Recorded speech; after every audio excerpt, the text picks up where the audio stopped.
Apa hukumnya mengikuti mazhab-mazhab? Boleh, mazhab-mazhab itu bagus ya. Mazhab-mazhab itu adalah para ulama yang mereka punya murid banyak. Jadi tidak ada para ulama sengaja bikin mazhab, nggak ada. Ya.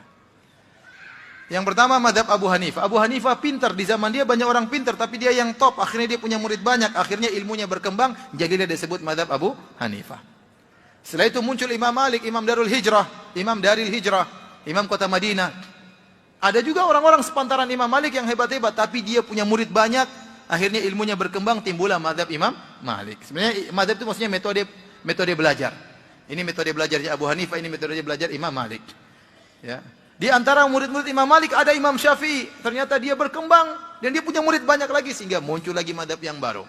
Namanya mazhab Imam Syafi'i. Di antara murid Imam Syafi'i ada namanya Ahmad bin Hambal. Dia juga hebat. Akhirnya muncullah mazhab Hambali. Mereka tidak pernah sengaja untuk memproklamirkan membuat suatu mazhab, tapi itu berjalan dengan sendirinya. Sebenarnya di zaman dulu mazhab lebih dari 4. Ada mazhab Ishaq bin Rohawai, ada mazhab Sufyan Ats-Tsauri, ada mazhab Abu Thawr, ya, tetapi mazhab-mazhab tersebut hilang. Kenapa? Karena tidak ada murid-muridnya yang meneruskan ilmu mereka. Tetapi secara pendapat masih termaktub dalam buku-buku fikih. Demikian juga termaktub dalam, sering disebutkan oleh Abu Isa At-Tirmidzi. Dan ini pendapat fulan disebutin. Tetapi secara mazhab sudah tidak ada karena tidak ada murid-murid yang meneruskan. Jadi bermadzhab itu boleh. Anda belajar agama melalui metodenya Imam Syafi'i, silakan, tidak apa-apa. Yang dilarang adalah fanatik. Atau memaksakan harus bermadzhab, itu jadi masalah. Ya. Dan para imam tidak pernah memaksa untuk bermadzhab. Dan mereka tidak pernah mengajarkan murid mereka untuk fanatik. Contoh besar Al-Imam Syafi'i rahimahullah ta'ala. Al-Imam Syafi'i punya murid langsung namanya Al-Muzani. Al-Muzani punya kitab Al-Mukhtasar lil-Muzani. Kitab fikih juga. Kitab Mukhtasar Al-Muzani ini mengumpulkan, meringkas pendapat Imam Syafi'i dari kitab Al-Um dan juga dari ceramah-ceramah Imam Syafi'i. Dalam kitabnya tersebut dia sering mengatakan, guru kami Syafi'i mengatakan demikian, adapun saya berpendapat demikian. Dan dalam buku-buku fikih ma'ruf, Imam Muzani berpendapat demikian, Syafi'i berpendapat demikian. Contoh, antum baca sederhana, saya baru baca kemarin, masalah kapan Lailatul Qadar. Menurut mazhab Imam Syafi'i, Lailatul Qadar itu malamnya tertentu, tidak berubah sepanjang tahun. Kalau malam 23, ya malam 23 terus. Kalau malam 21, malam 21 terus. Dan Imam Syafi'i dalam sebagian berpendapat, malam Lailatul Qadar selalu malam 21. Dan dalam pendapat yang lainnya mengatakan, malam Lailatul Qadar selalu malam 23. Ternyata diselisih oleh muridnya Al-Muzani. Al-Muzani berkata, malam Lailatul Qadar itu berpindah-pindah dari tahun ke tahun. Bisa jadi malam ini 21, bisa jadi tahun depan malam 27, bisa jadi malam berikutnya malam 25. Ini muridnya menyelisih gurunya dan tidak ada masalah. Ya. Contohnya lagi, Imam Syafi'i punya murid namanya Ahmad bin Hambal. Apakah Imam Ahmad bin Hambal mengikuti seluruh perkataan Imam Syafi'i?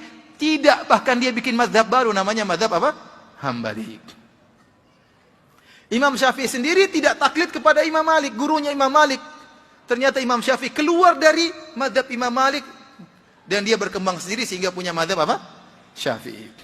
Jadi yang jadi masalah adalah memaksa harus ikut satu mazhab tertentu, itu yang tidak boleh. Tapi kalau dikatakan bahwasanya boleh bermazhab, boleh. Bahkan ulama kita bermazhab. Syekh bin Baz mazhabnya Hambali. Ibnu Utsaimin rahimahullah mazhabnya apa? Hambali. Kebanyakan ulama di Saudi mazhabnya apa? Hambali. Ibnu Taimiyah Hambali. Muhammad bin Abdul Wahab Hambali. Kalau mereka menuduh kita tidak bermazhab, tidak benar. Sebagian ulama kita juga bermazhab, cuma mereka tidak menyuruh untuk apa? Untuk fanatik. Yang jadi masalah saya dapati di zaman sekarang ini, ada sebagian ustadz atau kiai yang memaksakan harus bermazhab, harus bermazhab, harus bermazhab. Tatkala dia bicara tentang musik, mazhab semua dia buang. Kenapa? Karena seluruh mazhab mengharamkan musik. Mazhab Hanafi mengharamkan musik, mazhab Hambali mengharamkan musik, mazhab Syafi'i mengharamkan musik, mazhab Maliki mengharamkan musik. Terlebih lagi mazhab Syafi'i keras dalam masalah musik. Sampai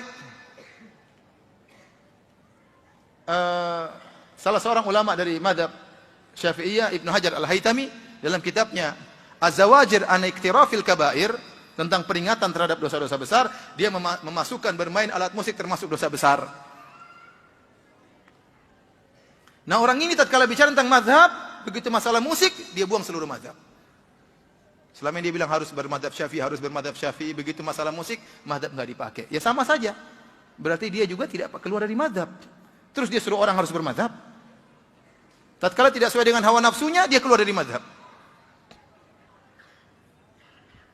Antum baca mazhab Syafi'i, semua mazhab Syafi'i mengatakan jenggot itu sunnah. Sudah bicara jenggot, ya sudah tidak pakai mazhab. Enggak usah jenggot, enggak apa-apa. Gimana? Semuanya bilang sunnah. Semua mazhab bilang sunnah. Jadi maksud saya, bermazhab itu boleh dan itu baik. Seorang belajar fikih mazhab Syafi'i enggak ada masalah, bagus. Tapi tidak boleh apa? Fanatik. Kenapa? Karena para ulama mencontohkan demikian. Imam Syafi'i muridnya langsung Al-Muzani tidak fanatik sama Imam Syafi'i rahimahullahu taala. Bahkan sebagian ulama Syafi'iyah, ini antum bisa tanya langsung kepada Al-Ustadz Dr. Musyaffa hafizahullah ta'ala, karena risalah dia tentang usul fikih berkaitan dengan mazhab Syafi'i. Dia akan menjelaskan bahwasanya banyak ulama Syafi'iyah belakangan menyelisih usul Imam Syafi'i rahimahullah ta'ala. Bukan cuma menyelisih furu', bahkan menyelisih apa? Usul. Kalau mengatakan harus sama persis seperti Imam Syafi'i, ternyata tidak juga, para ulama tidak demikian.